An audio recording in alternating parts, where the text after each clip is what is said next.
Mi esposa de 28 años acaba de morir.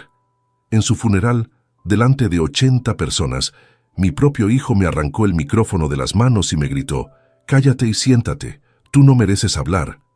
Yo estaba llorando, humillado, mientras su suegro daba el discurso en mi lugar. Pero lo que pasó después cambió todo para siempre. Antes de continuar, suscríbete al canal, activa la campanita porque todos los días tenemos nuevas historias. Deja tu like y cuéntanos en los comentarios desde qué ciudad nos estás viendo. Todavía recuerdo cada detalle de aquella mañana del 19 de marzo de 2019. El teléfono sonó a las 6:30. Yo estaba en la cocina preparando el desayuno para Rosario, como hacía cada mañana durante más de una década. Su voz en el otro lado de la línea pertenecía a mi hermana, Catalina. No necesitaba escuchar mucho para entender. Las palabras llegaron como un golpe seco. «Álvaro, debes venir al hospital. Rosario ha tenido un paro cardíaco. Los médicos dicen que no hay nada que hacer». Dejé caer la taza de café. Se rompió en el suelo de la cocina, y el líquido marrón se expandió como una mancha de sangre. No recuerdo bien cómo llegué al hospital. Supongo que conduje. Supongo que pasé semáforos. Lo único que recuerdo con claridad es entrar en aquella habitación y verla allí, inmóvil, conectada a máquinas que ya no servían para nada. Tenía 60 años. Yo acababa de cumplir 62. 28 años juntos. 28 años de rutinas pequeñas que nunca valoré lo suficiente. El café que preparaba cada mañana, la forma en que me tocaba la espalda cuando pasaba por mi lado, sus risas durante las películas, los viajes que planeábamos y que siempre dejábamos para más adelante. Más adelante nunca llegó. Mateo, mi hijo, ya estaba en el hospital cuando llegué. Tenía 35 años por entonces, casado con Patricia desde hacía casi una década. Su suegro, Javier Alcántara, estaba con él. Recuerdo haberlos visto juntos en la sala de espera, hablando en voz baja.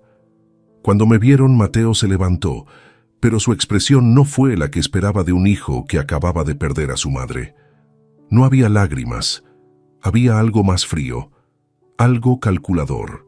«Ya llegó el viudo», dijo Javier con ese tono que siempre usaba cuando me veía. Nunca me cayó bien ese hombre. Demasiado rico, demasiado arrogante, siempre criticando mi forma de vivir, mis decisiones, mi trabajo como electricista jubilado. Para él, yo era un fracaso.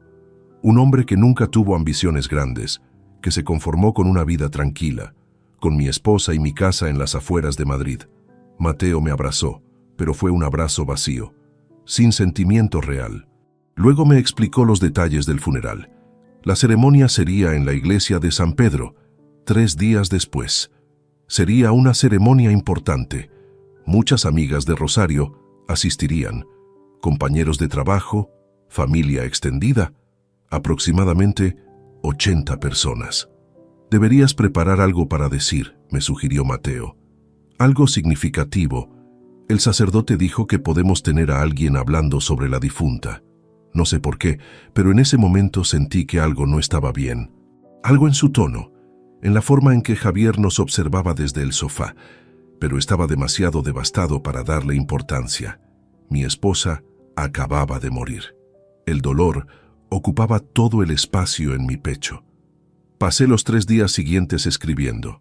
Escribí sobre cómo conocí a Rosario en la universidad, sobre cómo ella quería ser abogada, pero eligió quedarse conmigo cuando descubrimos que estaba embarazada de Mateo, sobre cómo trabajó en una oficina de administración todos aquellos años para mantener a nuestra familia mientras yo estudiaba mis cursos de electricidad.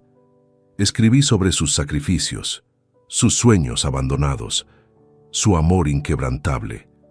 El discurso tenía 3 páginas. Lo practiqué varias veces en mi casa.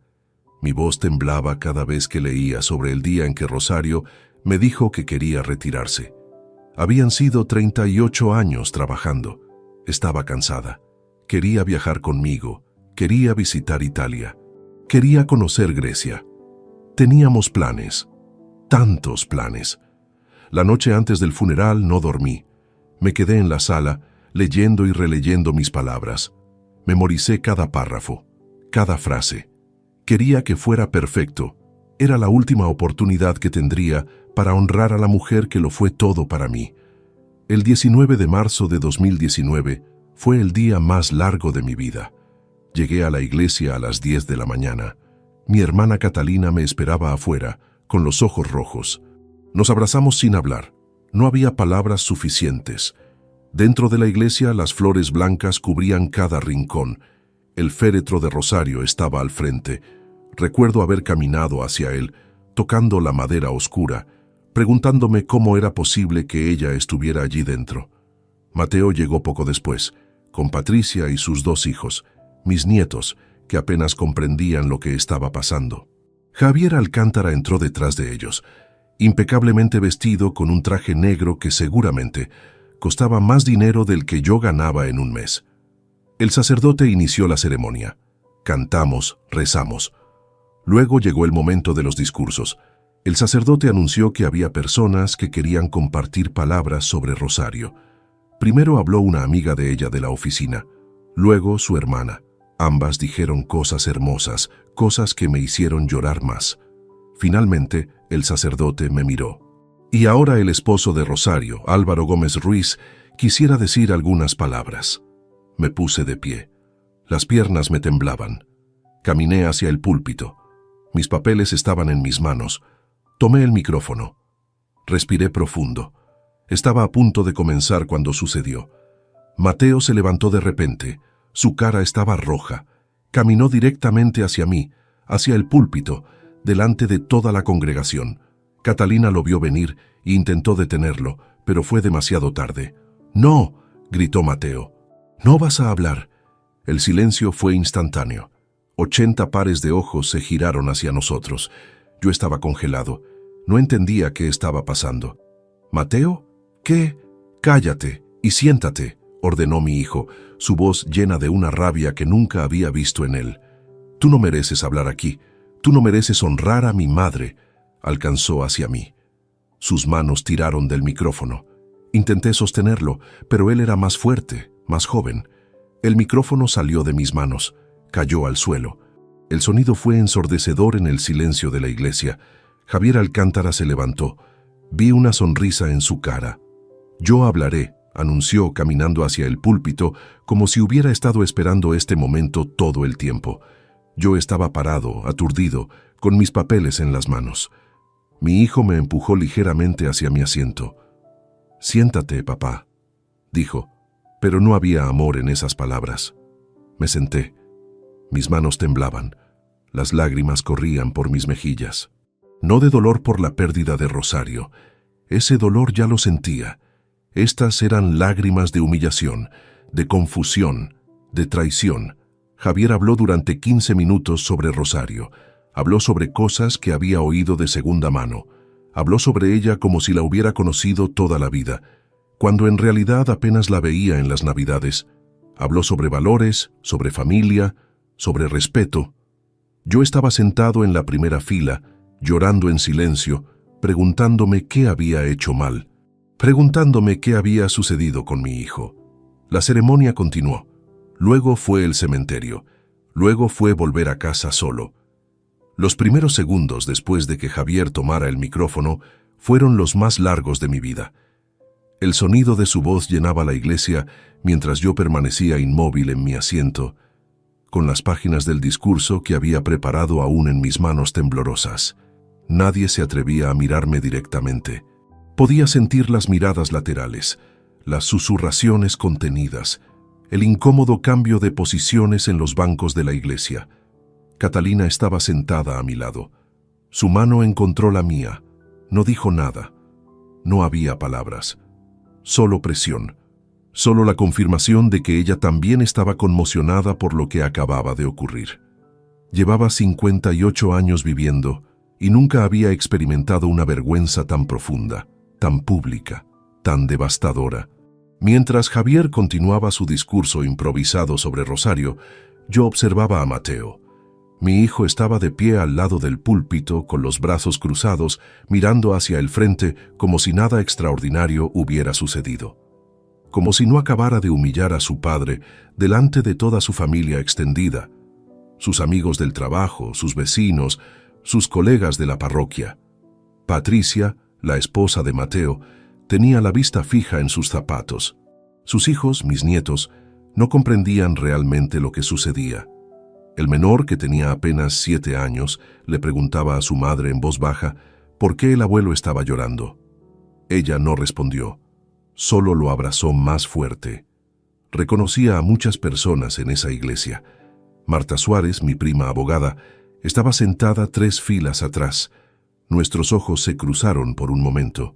Su expresión reflejaba shock, incredulidad. Junto a ella estaba Teresa Iglesias, la hermana menor de Rosario, quien había viajado desde Barcelona específicamente para estar en el funeral. Sus manos estaban juntas en su regazo y podía ver que estaba apretándolas con tanta fuerza que los nudillos se le había puesto blancos.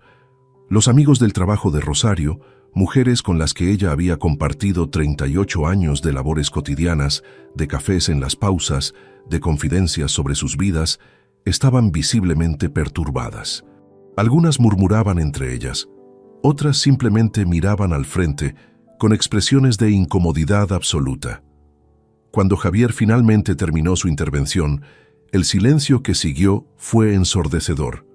Bajó del púlpito con la compostura de alguien que acababa de dar una presentación brillante en una cena de negocios, no de alguien que acababa de ser testigo de la fractura de una familia. Se sentó al lado de Mateo. Vi cómo mi hijo le daba una palmadita en el hombro, como si lo felicitara por un trabajo bien hecho. El sacerdote continuó con la ceremonia como si nada hubiera ocurrido. Cantamos Requiem aeternam, recitamos oraciones. Pero todo se sentía distante, como si estuviera viviéndolo desde fuera de mi cuerpo, como si fuera un espectador de mi propia tragedia. Llevé los papeles conmigo al cementerio. Incluso mientras bajaban el féretro de Rosario a la tierra, aún lo sostenía. Algunos los vieron, algunos comprendieron lo que significaban, otros simplemente no sabían qué hacer con esa información. En el cementerio, mientras esperábamos a que terminaran de cubrir la tumba, Mateo se acercó a mí. Estaba completamente calmo, como si lo que había sucedido en la iglesia fuera algo completamente normal, justificado, razonable. «Papá», comenzó, su voz baja pero audible. No podías haber dicho nada útil de todas formas. Ni siquiera pude responder. Las palabras se atascaron en mi garganta. Lo único que pude hacer fue mirarlo, a mi propio hijo, a la persona a quien había criado, educado, alimentado, protegido durante 35 años. Lo miré como si fuera un extraño. Tu comportamiento en esa iglesia fue inaceptable. Fue lo único que logré decir. Mateo sonrió. Una sonrisa pequeña, casi condescendiente. ¿Mi comportamiento? Papá, tú eres el que debería estar avergonzado. Todos sabemos lo que hiciste, lo que permitiste que sucediera. ¿De qué estás hablando?, pregunté, genuinamente confundido. Pero Mateo ya se había alejado, caminando de vuelta hacia donde estaban Patricia y sus hijos.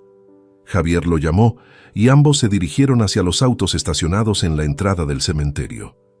Catalina se quedó conmigo mientras cubríamos el ataúd con tierra. Ella insistió en hacerlo, incluso cuando el sepulturero ofreció hacerlo por nosotros. Quería que fuera personal, quería que fuera real. Cada palada de tierra que caía en la tumba me parecía llevar consigo un pedazo de mi vida, de mi propósito, de mi identidad. «¿Qué dijo Mateo?», preguntó Catalina mientras regresábamos al auto. «No lo sé», respondí honestamente. Dijo algo sobre lo que permitieron que sucediera, pero no tiene sentido.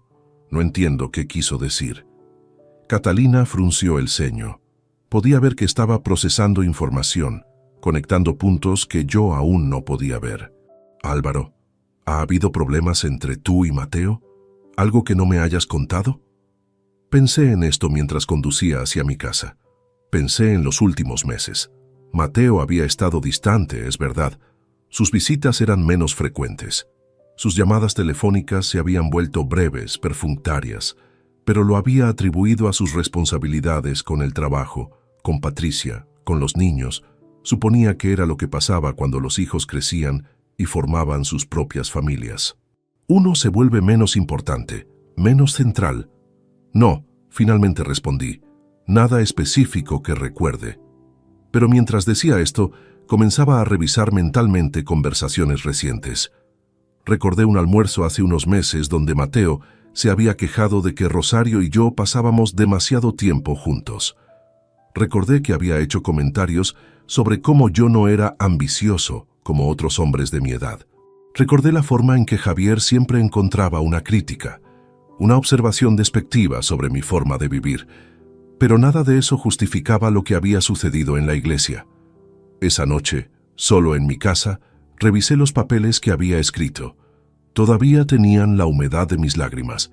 Releí cada palabra, cada frase cuidadosamente elaborada. Describía cómo Rosario me había apoyado cuando decidí cambiar de carrera. Cómo ella trabajó sin quejarse para mantener a la familia mientras yo estudiaba. Cómo renunció a sus propios sueños de viajar el mundo, de convertirse en abogada especializada en derechos laborales, de vivir en Barcelona cerca de su hermana. Había escrito sobre sacrificio, sobre amor verdadero, sobre una vida compartida que, aunque no fuera extraordinaria según los estándares de Javier Alcántara, había sido profundamente significativa para nosotros dos. Guardé esos papeles en un sobre. No sabía para qué. Supongo que esperaba una oportunidad para usarlos, una oportunidad que pudiera no llegar nunca. A los 3 días recibí una llamada de la notaría. Había papeles que firmar, el testamento de Rosario. Fui en persona porque no confiaba en hacer esto por teléfono. El notario era un hombre amable, de unos 60 años, que me extendió el documento con respeto. Rosario había dejado todo a nuestro nombre conjunto. La casa, las 2 propiedades que teníamos en las afueras de Madrid, sus cuentas bancarias, sus pólizas de seguros. Todo se dividía entre nosotros dos, con la mayoría pasando a Mateo después de mi muerte. Era lo que esperaba, lo que habíamos planeado juntos años atrás. Pero esa tarde, mientras regresaba a casa con esos papeles, comencé a preguntarme si realmente sabía quién era mi hijo. Esa primera noche después del entierro, me quedé despierto hasta las 4 de la mañana. La casa estaba vacía, de una manera que nunca había experimentado antes. No era solo la ausencia de Rosario, era la ausencia de esperanza, de propósito, de razón para levantarme por la mañana. Me senté en la sala de estar, en el sofá donde ella solía leer sus novelas, donde sus dedos dejaban marcas en las páginas que yo después memorizaba sin intención. Había un libro en la mesa de café, La Casa de los Espíritus, de Isabel Allende. Lo había comenzado hacía 3 semanas. Nunca lo terminaría. La televisión estaba apagada. El silencio era tan profundo que podía escuchar el refrigerador en la cocina, el tic-tac del reloj de pared que había estado en nuestra familia durante 20 años. Estos sonidos pequeños, que antes pasaba por alto, ahora resonaban como recordatorios de que el mundo seguía girando, que la vida continuaba, que solo yo estaba paralizado en este momento de transición entre quien había sido y quien tendría que convertirme ahora. Pensé en volver a revisar el testamento. Había papeles esparcidos en la mesa del comedor, pero no tenía la energía emocional para enfrentarme a ellos nuevamente. En cambio, mis pensamientos regresaron al comportamiento de Mateo, a sus palabras en el cementerio, a la forma en que había cambiado gradualmente durante los últimos años, sin que yo realmente lo notara. Recordé el día en que nació. Fue un 23 de junio de 1984. Yo tenía 26 años. Rosario estaba en el hospital durante 36 horas antes de que finalmente llegara. Cuando el médico me lo colocó en los brazos, recuerdo haber pensado que era la cosa más frágil que había visto en mi vida. Sus dedos eran tan pequeños, su llanto era tan penetrante. Me asustaba sostenerlo, convencido de que podría romperlo con un movimiento incorrecto. Rosario pasó 2 semanas en casa recuperándose. Yo tomé tiempo libre del trabajo. Pasé esas semanas observando cómo ella amamantaba a Mateo, cómo le hablaba en voz baja, cómo lo acunaba cuando no podía dormir. Era como si viera a una persona completamente diferente en mi esposa, una madre, una versión más fuerte, más determinada, más completa de la mujer que había conocido. Mateo fue un niño difícil durante sus primeros años. Lloraba mucho, tenía cólicos terribles, pero Rosario nunca se quejó, nunca perdió la paciencia. Yo trabajaba durante el día como aprendiz en una empresa de electricidad, y ella cuidaba a Mateo, hacía la compra, cocinaba, limpiaba. Cuando llegaba a casa, ella simplemente sonreía como si hubiera pasado el mejor día de su vida. A los 5 años, Mateo comenzó la escuela primaria. Recuerdo llevarlo el primer día. Estaba tan nervioso que vomitó en el auto, pero una vez que entramos al aula, se calmó. Fue como si algo dentro de él reconociera que ese era su lugar. Fue un buen estudiante, diligente. Sus maestros lo elogiaban constantemente. Rosario guardaba todas sus calificaciones, todos sus trabajos escolares en una caja especial bajo nuestra cama. En la adolescencia, Mateo se volvió más reservado. Pasaba tiempo en su habitación. No quería que lo acompañara a eventos escolares. Cuando cumplió 16 años, comenzó a salir con amigos. Algunos de ellos parecían tener más dinero que nosotros. Recuerdo que Mateo comenzó a hacer comentarios sobre nuestra casa, sobre nuestro auto, que ya tenía 10 años, sobre mi trabajo como electricista, que consideraba de clase baja. Rosario me aconsejó que no tomara estas cosas personalmente. Es una fase, decía. Los adolescentes son así, quieren diferenciarse, quieren pensar que sus padres son inferiores. Es normal. Pero no se sintió normal. Se sintió como si algo entre nosotros tres estuviera cambiando, rompiéndose, alejándose de manera que no podría reparar. Cuando Mateo fue a la universidad, eligió estudiar administración de empresas.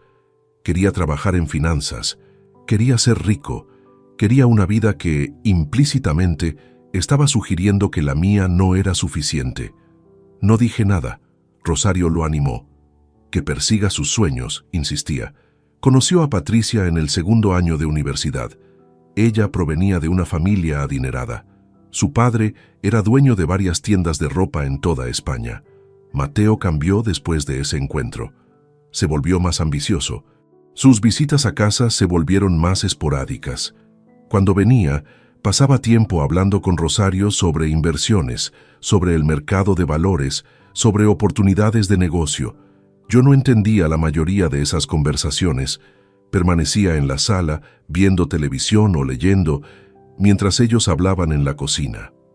Rosario me contaría después, intentando explicarme los detalles. Pero para entonces, mi mente ya estaba en otro lugar. Cuando Mateo y Patricia se casaron, fue una boda grande. 250 invitados en un hotel de lujo. Yo estaba incómodo todo el tiempo, vestido en un traje que Rosario había insistido en que comprara. Javier Alcántara estaba allí, por supuesto, radiante de orgullo por su hija. Hizo un discurso durante la recepción. Habló sobre la familia, habló sobre valores, habló sobre el futuro brillante que le esperaba a la pareja. Luego, habló sobre Mateo, sobre cómo había criado a un hijo que era digno de su hija, cómo Mateo poseía las cualidades que buscaba en un yerno: éxito, ambición, refinamiento. Nunca mencionó a Rosario. Nunca mencionó que ella había trabajado 38 años para hacer posible que su hijo llegara a donde estaba. Que ella había renunciado a sus propios sueños, sus propias aspiraciones. Ahora, sentado en ese sofá en la oscuridad de la medianoche, me preguntaba si Rosario había visto esto venir. Si en algún momento había comprendido que el hijo que habíamos criado juntos se avergonzaba de nosotros, de nuestra vida, de nuestro amor. Me levanté y caminé hacia la habitación que Rosario y yo habíamos compartido durante 28 años. Su lado de la cama estaba exactamente como lo había dejado. Sus almohadas todavía tenían la indentación de su cabeza. Su aroma aún impregnaba las sábanas. Abrí su armario. Sus ropas colgaban allí, esperando que ella regresara para usarlas. Me permití tocar una blusa azul que era mi favorita. La forma en que la usaba, la forma en que el color hacía que sus ojos se vieran más claros. Enterré mi cara en el tejido e inhalé profundamente. Fue entonces cuando noté algo que antes había pasado por alto. En el estante superior del armario, escondida detrás de una pila de suéteres, había una caja de cartón. Estaba asegurada con cinta adhesiva marrón. Mi nombre estaba escrito en ella con letra de Rosario. Bajé la caja con cuidado. Mi corazón aceleró.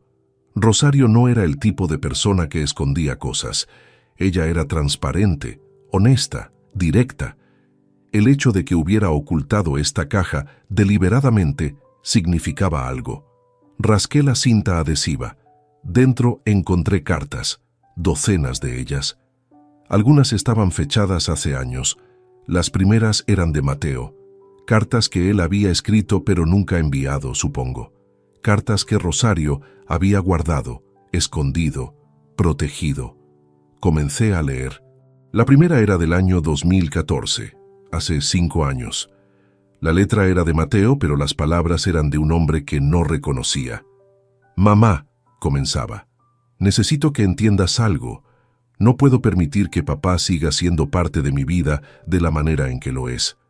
La gente de mi círculo, mis colegas, los padres de Patricia, todos ven a nuestro padre como un fracaso, como un hombre que nunca ambicionó lo suficiente. Y yo, como su hijo, estoy siendo juzgado por asociación. Es hora de que él comprenda su lugar». Mis manos temblaban mientras sostenía la carta. Hubo más, docenas de ellas, todas de Mateo, todas con el mismo tema, todas explicando por qué necesitaba distanciarse de mí, por qué Javier Alcántara le había aconsejado que cortara los vínculos sentimentales conmigo, que encontrara razones para resentirse conmigo, que utilizara mi mediocridad como justificación para el abandono. Pero lo más perturbador fue descubrir que Rosario conocía todo esto, que ella había recibido estas cartas, que ella había intentado protegerme guardándolas, sin dejarme saber realmente qué estaba sucediendo. Pasé el resto de la noche leyendo, procesando, comprendiendo que todo había sido planeado, que el comportamiento de Mateo no era accidental, era deliberado, orquestado, diseñado específicamente para construir resentimiento, para justificar el rechazo, para crear una narrativa donde yo era el villano y él era la víctima de mis limitaciones. Cuando salió el sol, había tomado una decisión. Necesitaba investigar más. Necesitaba entender exactamente qué había hecho Mateo durante todos estos años, por qué Rosario había guardado estas cartas y por qué en el funeral había estado tan seguro de que podía humillarme. La caja de cartas se convirtió en mi obsesión durante los siguientes 10 días. No podía dejar de releerlas. Cada una de ellas era como un cuchillo que se hundía más profundamente en mi pecho, revelando capas de traición que yo había estado demasiado ciego para ver. Pero las cartas solo representaban el principio de lo que descubriría. El 29 de marzo, recibí una llamada de Enrique Villar, un vecino que vivía a 3 casas de distancia. Enrique era jubilado como yo, un hombre de 64 años que trabajaba como contable durante toda su vida laboral. Nos saludábamos ocasionalmente en la calle, compartíamos conversaciones sobre el clima, sobre los precios de la gasolina, cosas triviales que los hombres de nuestra edad suelen intercambiar. «Álvaro», dijo por teléfono, su voz cuidadosa, como si estuviera eligiendo cada palabra con precisión. «Necesito hablar contigo sobre algo que escuché. Es delicado, pero creo que tienes derecho a saber». Mi estómago se tensó. «¿Qué sucede?» Hace 2 semanas estaba en la peluquería. Tú sabes, la de Manuel en la esquina. Mientras esperaba mi turno vi a tu hijo entrar. Estaba con su suegro, ese hombre adinerado. Javier, creo que se llama. Pues bien, no querían ser vistos, supongo. Se fueron directamente a la parte trasera donde está la oficina de Manuel. Yo estaba allí leyendo una revista y escuché fragmentos de su conversación. Hablaban sobre ti, Álvaro. Sentí que la sangre se me helaba. ¿Sobre mí? Sí, algo sobre dinero, sobre herencias y sobre cómo asegurarse de que Rosario no cambiara su testamento. Eso fue hace 2 semanas, antes de que ella falleciera. No sabía si debería contarte esto, pero después de lo que pasó en el funeral, decidí que tenías que saber. Colgué después de agradecerle. Las manos me temblaban mientras me dirigía hacia la habitación donde tenía los documentos financieros. Durante 38 años, Rosario había insistido en mantener las cuentas bancarias conjuntas. Era algo que ella quería. Una forma de mantener una unidad financiera como símbolo de nuestro compromiso. Yo nunca lo cuestioné. Ahora, mientras sacaba los estados de cuenta de los últimos 16 meses, noté algo que debería haber visto hace mucho tiempo. Había transferencias, grandes transferencias, 16.000 euros exactos extraídos en bloques de 2.000 euros cada uno a lo largo de 8 meses. El dinero había sido transferido a una cuenta que no reconocía. Investigué más profundamente. Llamé al banco. Después de demostrar mi identidad y explicar que era el titular de la cuenta, la representante del banco me confirmó que esas transferencias habían sido autorizadas por Rosario. O al menos, alguien había utilizado su firma digital para autorizarlas. Pero luego recordé algo. Hace aproximadamente un año, Rosario había actualizado su contraseña bancaria en línea. Me pidió que permaneciera cerca mientras lo hacía. Dijo que no se fiaba mucho de la tecnología y quería asegurarse de que lo estaba haciendo correctamente. Mateo estaba aquí ese día. Había venido a recoger algo que había olvidado en la casa. Recordé que estaba en la sala mientras Rosario hacía los cambios. Recordé que después de eso, Mateo había comenzado a hacer preguntas sobre nuestras inversiones, sobre dónde teníamos guardado nuestro dinero, sobre los seguros de vida.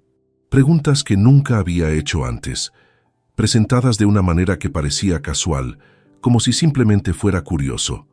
Ahora comprendía. De alguna manera, Mateo había obtenido acceso a la cuenta. Había estado extrayendo dinero, 16.000 euros. Aproximadamente lo que un hombre podría necesitar para pagar deudas de juego o inversiones fallidas, o simplemente para mantener el estilo de vida que Javier Alcántara lo había enseñado a desear.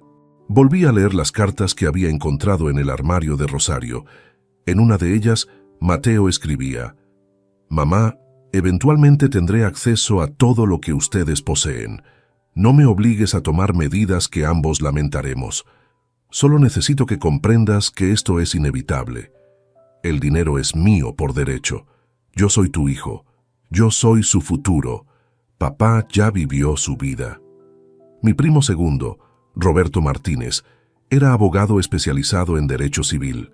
Lo llamé esa tarde. Le envié copias de los estados de cuenta y le expliqué la situación. Roberto fue directo en su respuesta.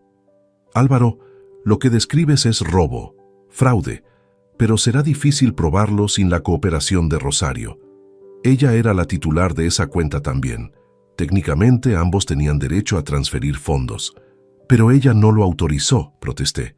«Mi hijo la engañó para obtener su contraseña».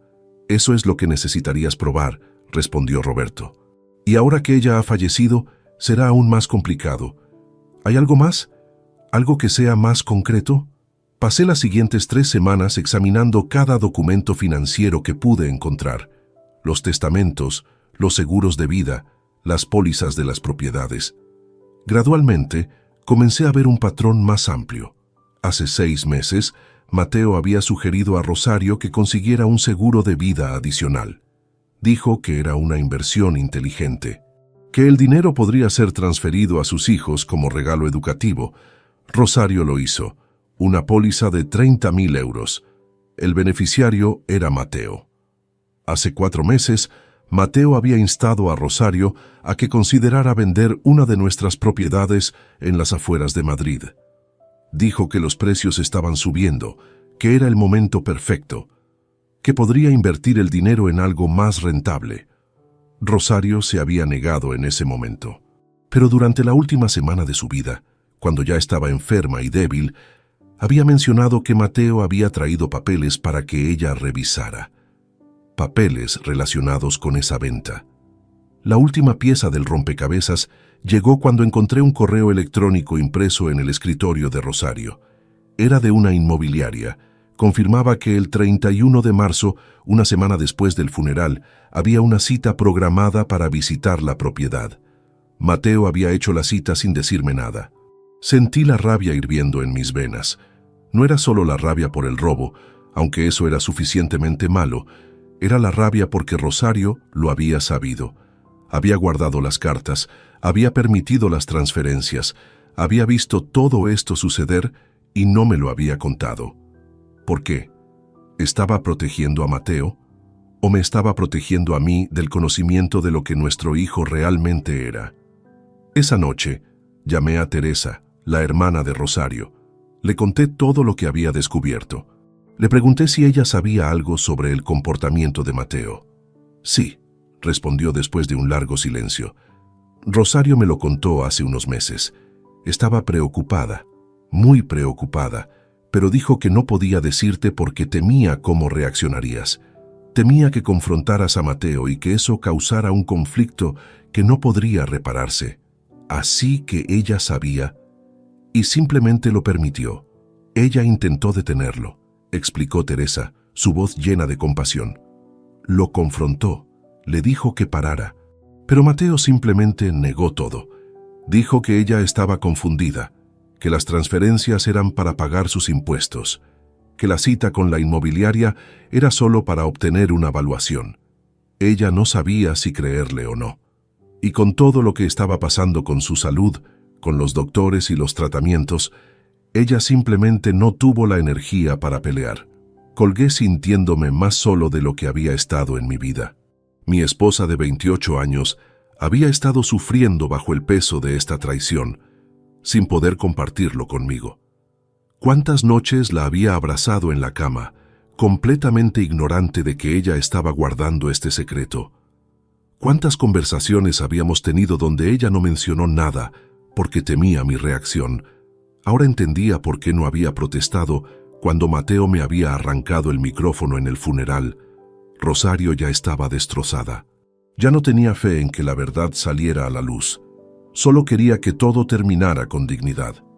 Pasé esa noche revisando una vez más los documentos. Tomé notas. Hice listas. Por primera vez desde la muerte de Rosario, sentí algo que no era solo dolor.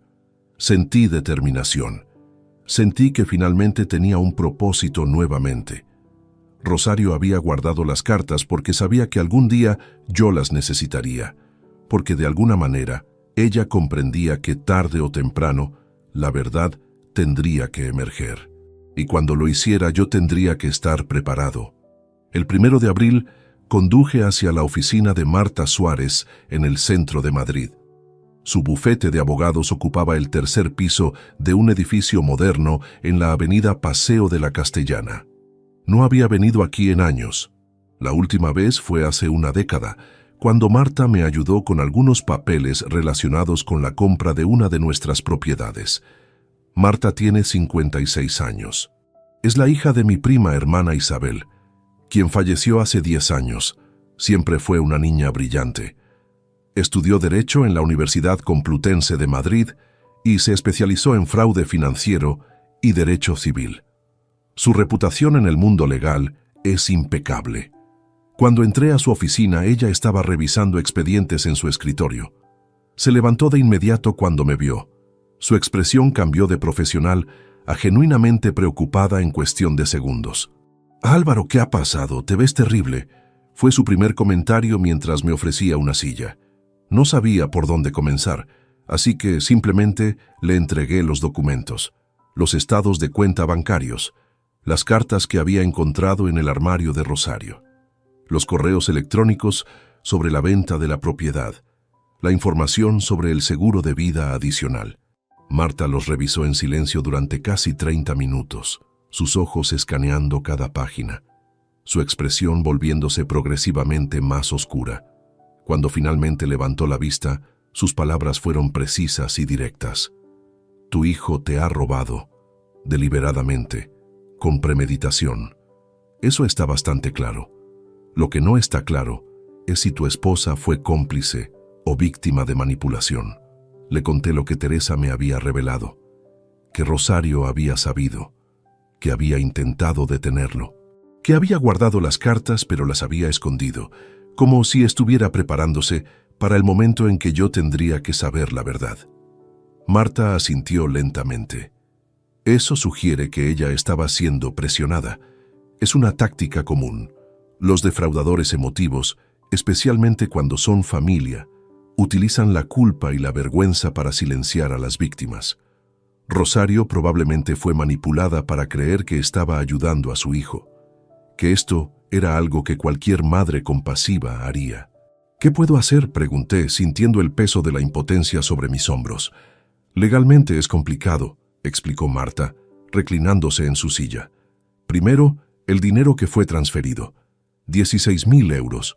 Formalmente, fue autorizado por Rosario, aunque sea probable que tu hijo haya obtenido su contraseña de forma fraudulenta. Segundo, el seguro de vida. Rosario lo tomó voluntariamente. Mateo es el beneficiario legítimo según los términos de esa póliza. Tercero, la propiedad. Aunque él planeaba venderla, no lo hizo antes de que Rosario falleciera, así que técnicamente no hay crimen consumado en ese frente. Entonces, ¿no hay nada que pueda hacer? No dije eso, respondió Marta, inclinándose hacia adelante.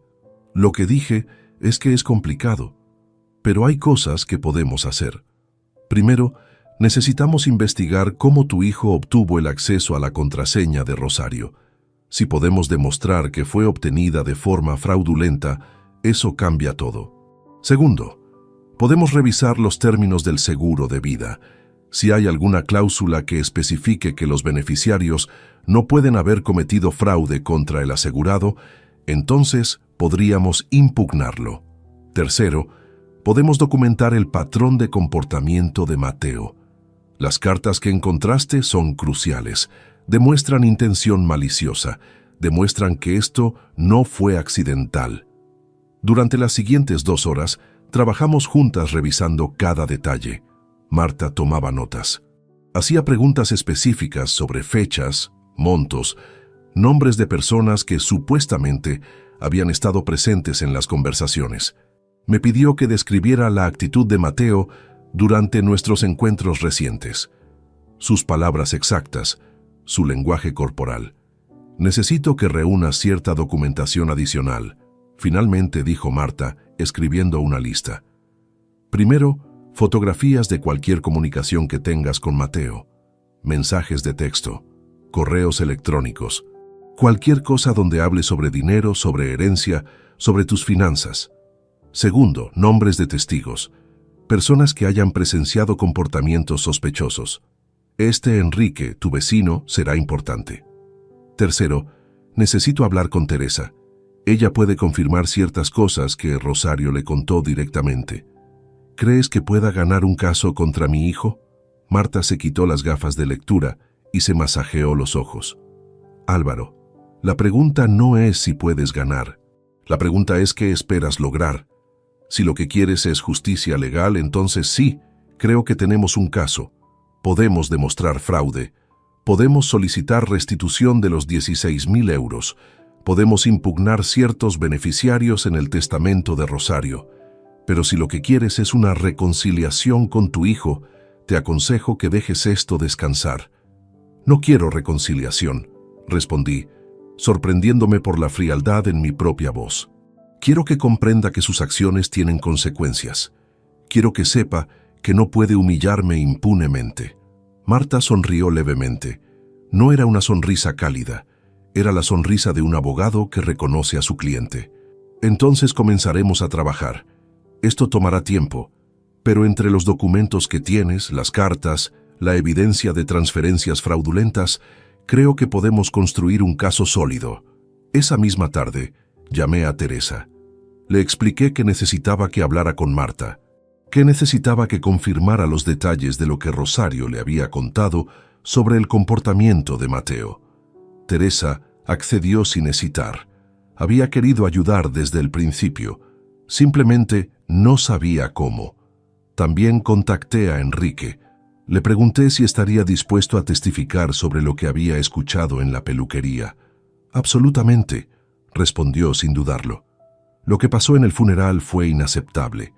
He visto suficiente falta de respeto en mi vida. Estoy más que dispuesto a ayudarte. En los días siguientes, comencé a recopilar toda la documentación que Marta había pedido. Extraje todos los mensajes de texto de Mateo de los últimos 2 años. Había tantos. Algunos eran aparentemente inocentes, simples preguntas sobre cómo estaba yo, sobre cómo estaba Rosario, pero cuando los leía bajo la lente de lo que ahora sabía, cada uno parecía cargado de doble sentido. Cada pregunta parecía estar buscando información específica sobre nuestras finanzas. Un mensaje en particular me llamó la atención. Era de hace 8 meses. Mateo preguntaba: «Papá, ¿cuánto dinero tienen ahorrado aprox? Solo pregunto porque Patricia quiere saber si ustedes estarían interesados en invertir en un negocio que su padre está iniciando». Yo había respondido simplemente: «Tenemos lo que necesitamos, nada más». «¿Por qué?» Mateo: «Solo curiosidad, nada importante». Pero ahora sabía que no era curiosidad, eran reconocimiento. Estaba evaluando cuánto dinero había disponible para robar, cuánto podía tomar sin que yo lo notara. Guardé todos estos mensajes en una carpeta digital. Los documentos impresos fueron organizados cronológicamente en un archivador. Pasé horas leyéndolos, memorizándolos, viéndolos bajo todos los ángulos posibles. Cada uno era una pieza de un rompecabezas que, cuando se juntaban, formaban una imagen de un joven hombre dispuesto a engañar, manipular y robar a su propia madre para conseguir lo que quería. Una noche, mientras revisaba una vez más las cartas de Mateo, me detuve en una frase específica. Estaba en una carta de hace 3 años.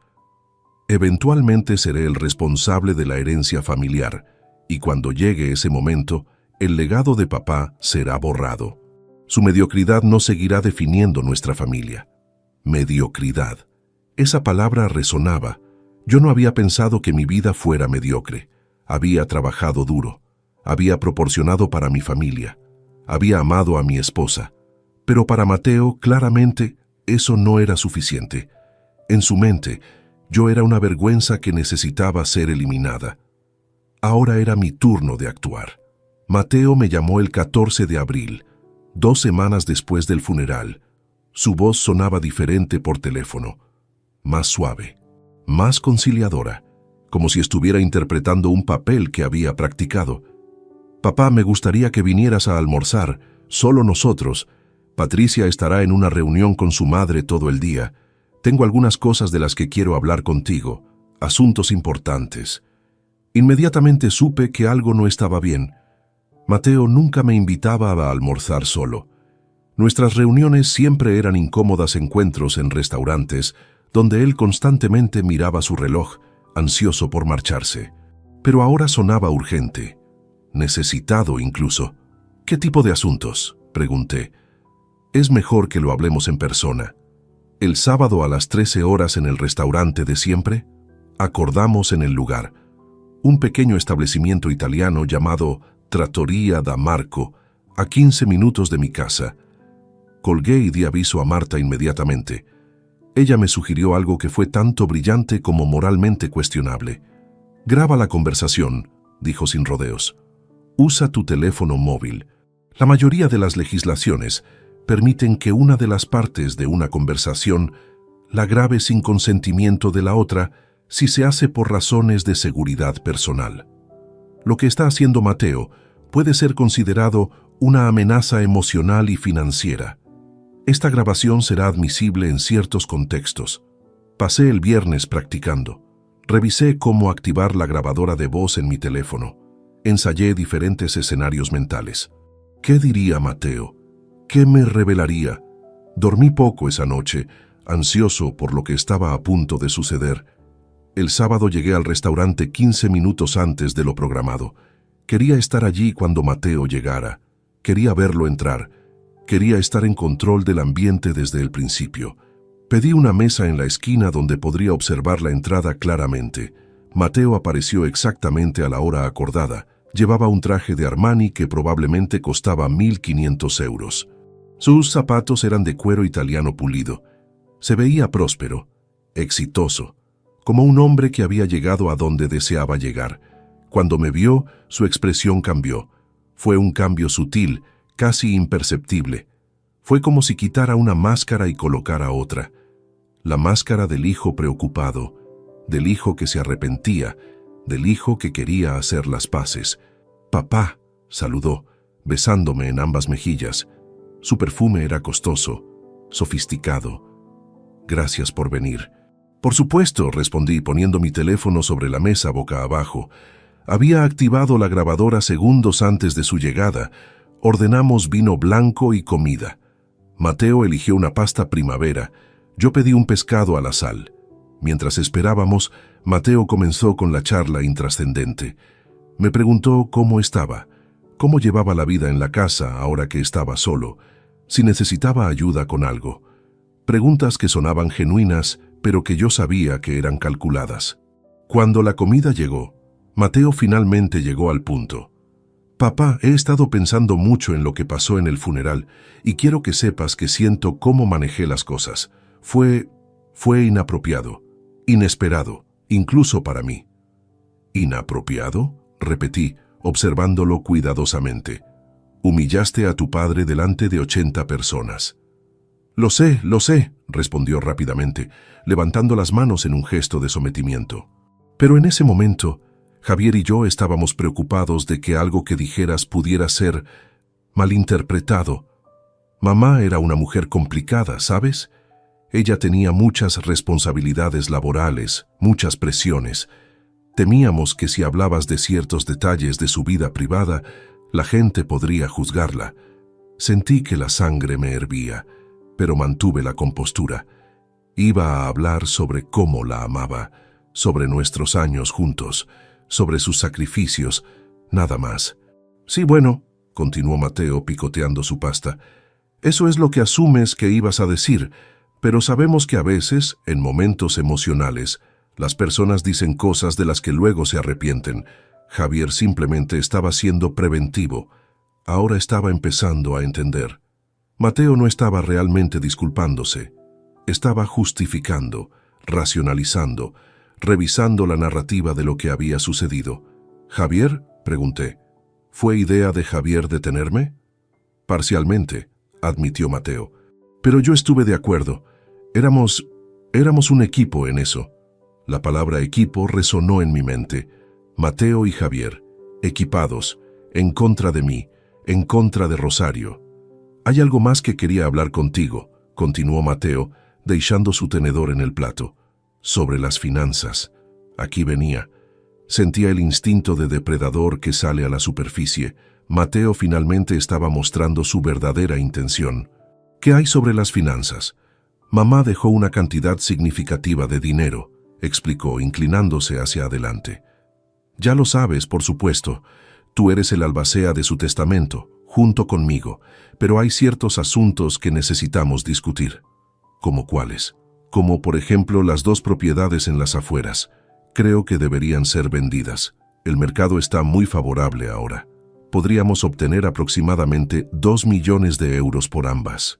Ese dinero podría ser invertido de manera más productiva. Yo no tengo interés en vender, respondí. Sí, pero es un desperdicio, insistió Mateo, su voz volviéndose un poco más insistente. Esas propiedades generan muy poco valor. Podrían estar trabajando más inteligentemente para nosotros. ¿Para nosotros?, cuestioné.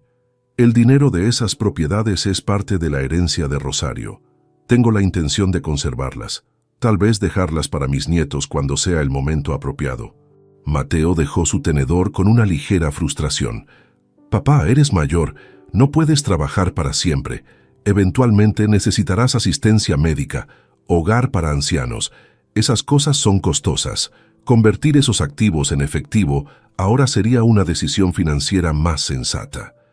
Lo que Mateo estaba describiendo era mi muerte, mi incapacidad futura, mi dependencia, y cómo mis activos podrían ser utilizados ahora para beneficio suyo bajo el disfraz de planificación para mi vejez. He hablado con un asesor financiero, continuó, sacando su teléfono para mostrarme un documento. Mira aquí, si convertimos las propiedades en efectivo y las invertimos en fondos de alto rendimiento, podremos duplicar nuestro capital en 5 años. ¿Nuestro capital?, pregunté levantando una ceja. Bueno, sí, es herencia. Eventualmente será para los dos, para la familia. La familia, repetí lentamente. ¿La misma familia que robó 16.000 euros de la cuenta conjunta de sus padres?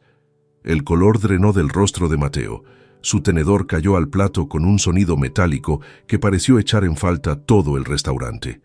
¿De qué estás hablando?, preguntó, su voz bajando a un susurro. Sé sobre las transferencias, Mateo. Sé cómo obtuviste la contraseña de tu madre. Sé sobre tus planes de vender las propiedades sin mi consentimiento. Y sé sobre las cartas que escribiste. Mateo se levantó abruptamente. Esto ha sido un error, debería irme. Nos quedaremos aquí, dije, con una calma que no sentía.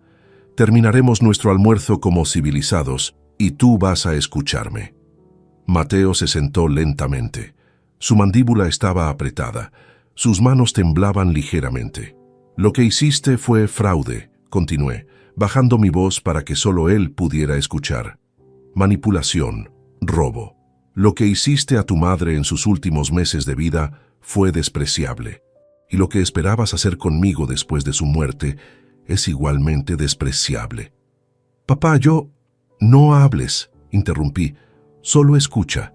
He reunido documentación, he hablado con testigos, he contactado con abogados. Ahora tengo opciones legales. Puedo demandarte, puedo recuperar el dinero.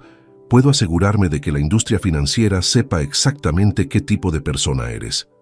Mateo había empalidecido completamente. ¿Vas a hacerlo? Todavía no lo sé, admití. Eso depende de ti. Depende de si aprendes algo de esto. Depende de si alguna vez comprendes lo que hiciste. Terminamos el almuerzo en silencio. Mateo apenas comió. Cuando llegó la cuenta, la pagué. Dejé una propina generosa y luego me fui, sabiendo que había grabado cada palabra de su confesión incompleta. Después del almuerzo en Trattoria da Marco, 3 días pasaron en silencio absoluto. Ni una llamada de Mateo, ni un mensaje, nada. Era el tipo de silencio que precede a una tormenta. Yo lo sentía en mis huesos. Sabía que estaba planificando algo, que estaba consultando con Javier, que estaban reorganizando su estrategia ahora que sus planes habían sido expuestos. El 18 de abril recibí una llamada de mi abogada. Era Marta. Su voz sonaba diferente, más tensa, como si hubiera estado esperando el momento para contactarme. Álvaro, acabo de recibir una comunicación de un bufete de abogados. Representan a Mateo. Dice que tu hijo está considerando impugnar ciertos aspectos del testamento de Rosario. Específicamente, está argumentando que tú, como viudo, has ejercido influencia indebida sobre Rosario en sus últimos días. Que la presionaste para que modificara sus disposiciones testamentarias en tu favor. Sentí que el piso se movía bajo mis pies. ¿Eso es posible? Legalmente hablando, sí. Es una táctica defensiva común. Si Mateo puede demostrar que hubo influencia indebida, puede invalidar partes del testamento. Pero aquí viene lo interesante. El bufete que lo representa es Alcántara y Asociados. Es la firma legal de Javier Alcántara. Así que sabemos exactamente quién está financiando esta defensa. ¿Qué significa eso para mí? Significa que vamos a tener que ser más agresivos, respondió Marta. Necesitamos presentar nuestro propio caso antes de que ellos presenten el suyo. Necesitamos ser los que dicten la narrativa. ¿Tienes la grabación del almuerzo? La tengo. Perfecto. Trae el teléfono a mi oficina mañana. Necesito asegurarme de que es admisible. También necesito que traiga todos los documentos originales, las cartas, los estados de cuenta, los correos electrónicos, todo. Vamos a preparar una demanda. Esa noche no dormí. Simplemente me senté en la sala, pensando en todo lo que había sucedido, pensando en Rosario, preguntándome si ella habría sabido que esto llegaría a esto, si alguna parte de ella había esperado que yo tomara estas acciones después de su muerte, si de alguna manera, al guardar esas cartas, me había estado pidiendo ayuda desde la tumba.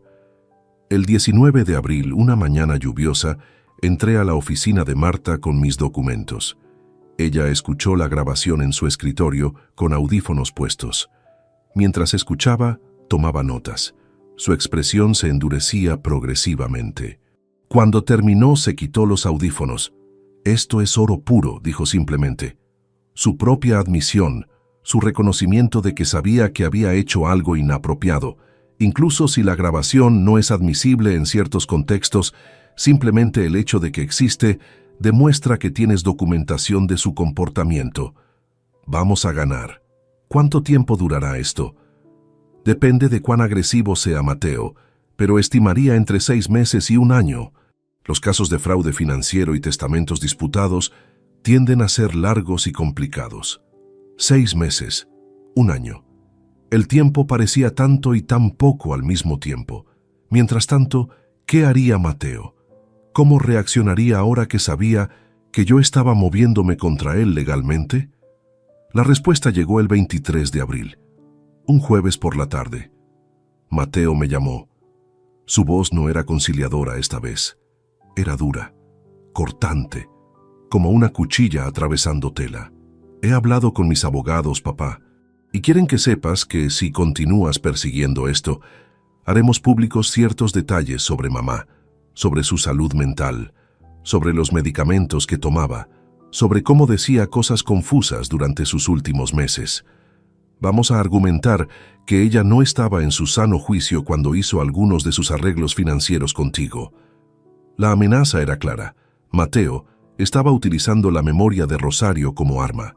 Estaba amenazando con manchar su reputación si yo no retrocedía. ¿Entiendes lo que estoy diciendo, papá?, continuó Mateo, el veneno destilando de cada palabra. Tienes 2 opciones. Retiras tu demanda y todo esto desaparece.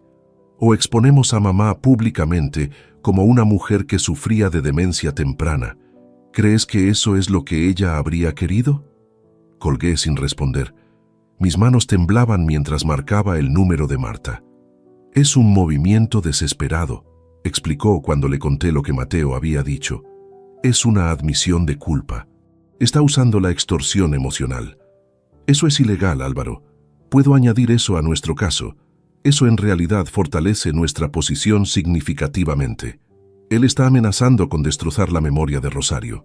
Lo sé, y es despicable, pero también demuestra hasta dónde está dispuesto a llegar.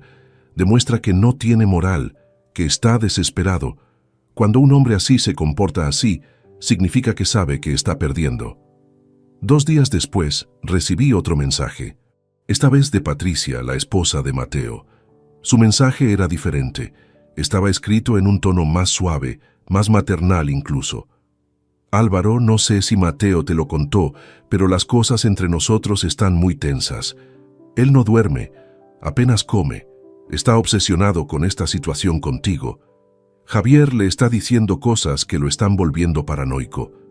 Por favor, considera que los niños están sufriendo por esto. ¿No hay forma de resolver esto sin que llegue a los juzgados? Respondí cortésmente. Patricia, entiendo tu preocupación, pero esto está entre tu esposo y yo. Yo no quería que llegara a esto, pero tu esposo hizo ciertas cosas que tienen consecuencias. 1 hora después, Mateo me llamó nuevamente. Esta vez su voz tenía un tono diferente. No era amenazante, era casi suplicante, como si estuviera a punto de quebrarse. Papá, hablé con Patricia. Ella tiene razón. He estado en una especie de trance. Javier me ha estado metiendo ideas en la cabeza. Cosas que no debería haber hecho. Dinero que no debería haber tomado. Papá, estoy pidiendo que me escuches. Parte de mí quería creer que se estaba arrepintiendo, que finalmente había comprendido la magnitud de sus acciones. Pero había pasado ya demasiado tiempo. Había leído demasiadas cartas. Había visto demasiada evidencia de premeditación. Esto no era un arrepentimiento sincero. Era otra táctica, otro intento de manipulación. He trabajado con mi abogada, le dije tranquilamente. Hemos documentado todo. Tu fraude, tus amenazas, tus intentos de manipulación. El caso seguirá adelante, Mateo.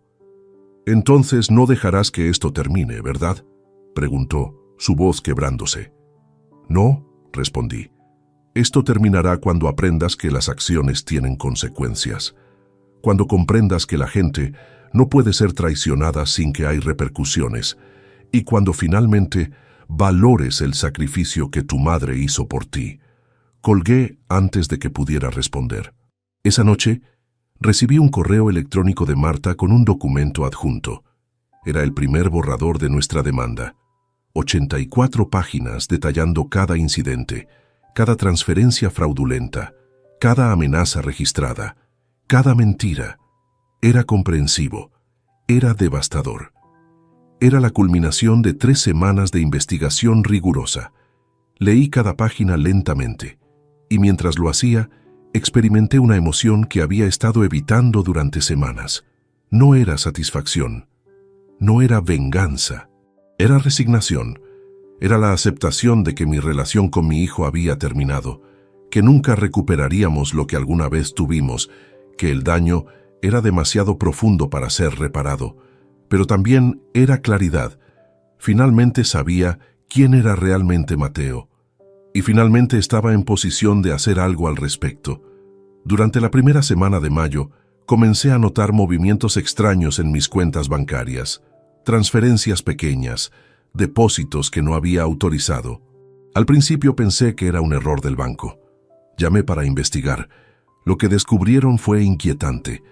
Alguien había intentado acceder a mis cuentas. Múltiples intentos fallidos, contraseñas incorrectas introducidas una y otra vez.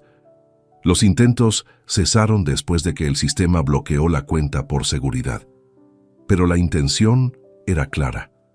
Mateo estaba intentando hacer exactamente lo que había hecho con Rosario.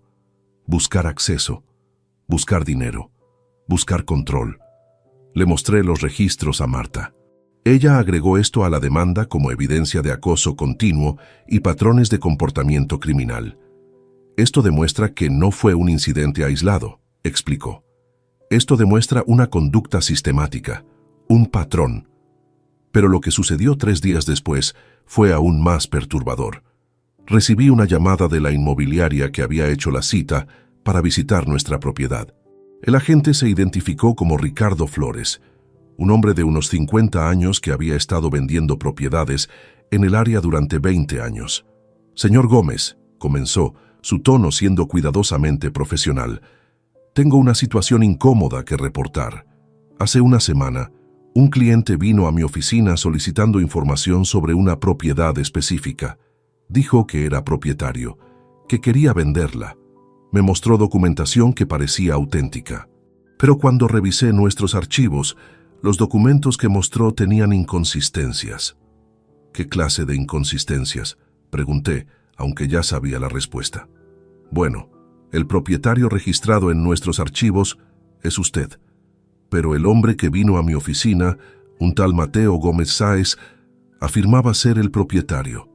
Dijo que había heredado la propiedad recientemente. Cuando le pedí que me mostrara el testamento, produjo un documento que tenía el membrete correcto del notario, pero la firma parecía falsificada. Tengo 30 años de experiencia, señor Gómez. Reconozco un documento falso cuando lo veo. Mi corazón comenzó a acelerarse. ¿Qué hizo usted? Cancelé la cita. Le dije que necesitaría hablar con usted directamente antes de proceder con cualquier venta. Él se enojó, muy enojó. Comenzó a gritar. Dijo que ustedes dos estaban en disputa sobre la propiedad y que él era el beneficiario legítimo. Luego se marchó. Pero pensé que debería informarle porque, bueno, eso es claramente una situación fraudulenta. Le agradezco enormemente, respondí. ¿Puedo venir a ver esos documentos? Visité la oficina de Ricardo esa tarde. Me mostró exactamente lo que Mateo había presentado, el testamento falso, los documentos de propiedad alterados, todos diseñados para hacer parecer como si Mateo fuera el propietario legítimo de la propiedad y que tenía derecho a venderla. La sofisticación del fraude era asombrosa. No era el trabajo de alguien improvisando, era el trabajo de alguien con acceso a recursos, a abogados, a falsificadores profesionales. Javier Alcántara tenía que ser. Le pedí a Ricardo que me diera copias de todo, los documentos falsos, los registros de fecha y hora de la transacción, todo. Él accedió sin dudarlo. Esto es fraude documentario, dijo. Debería reportarlo a la policía. Lo haré, confirmé. Pero primero necesito que estos documentos sean parte de un caso civil que ya estamos preparando. Esa noche llamé a Marta. Le envié fotos de los documentos falsificados. Su respuesta fue inmediata. Esto es enorme, Álvaro. Esto es fraude documentario agravado. Esto no es solo un caso civil, esto es criminal. Necesitamos reportar esto a la Guardia Civil. Esto demuestra que Mateo, con la asistencia de Javier Alcántara, estaba intentando vender una propiedad que no le pertenecía, utilizando documentos falsificados. Esto es serio. ¿Qué significa para nosotros? Significa que tenemos munición más que suficiente. Significa que puedo añadir cargos criminales a nuestra demanda. Significa que Mateo está enfrentando no solo pérdida en un caso civil, sino también consecuencias criminales potenciales. Una semana después, Marta presentó la demanda formal. 84 páginas de acusaciones meticulosamente documentadas. Fraude financiero, falsificación de documentos, robo, acoso, extorsión emocional, intentos de acceso no autorizado a sistemas bancarios. Todo estaba allí, en blanco y negro, indisputable. Mateo fue notificado el 29 de mayo. La demanda fue entregada personalmente a su dirección de negocios. Según Marta, su reacción fue explosiva. Contactó a Javier Alcántara de inmediato. Los dos comenzaron a hacer llamadas, a contactar con otros abogados, a reorganizar su estrategia defensiva. Pero era demasiado tarde. El gato ya estaba fuera de la bolsa. Durante los días siguientes, recibí múltiples comunicaciones de Mateo. Primero fueron amenazas veladas, luego fueron intentos de negociación. Finalmente fueron súplicas, mensajes que venían a través de su abogado, ofreciendo resolver la disputa fuera de los juzgados, ofreciendo restitución del dinero, ofreciendo prácticamente cualquier cosa para que el caso desapareciera. Pero Marta me aconsejó que no aceptara ningún arreglo. Todavía no, insistió. Espera a que sienta la presión del sistema legal, espera a que enfrente la posibilidad real de cargos criminales. Entonces, cuando esté verdaderamente asustado, podremos negociar desde una posición de fortaleza absoluta. También comenzaron a llegar comunicaciones de Patricia, llamadas de mis amigos que conocía a Mateo socialmente, mensajes de personas que se preocupaban por mantener la paz familiar, todos urgiendo que hiciera las paces, todos sugiriendo que los detalles no eran tan importantes como la reconciliación. Pero yo sabía mejor. Sabía que la reconciliación que estaban sugiriendo era simplemente permitir que Mateo continuara con sus manipulaciones, que le permitiera vivir sin consecuencias, que le permitiera creer que podía traicionar a su familia y salirse con la suya. La noche antes del bautizo del nieto más joven de Mateo, Marta me llamó. Álvaro, necesito que sepas que Mateo ha rechazado toda oferta de arreglo. Sus abogados están preparando una defensa vigorosa.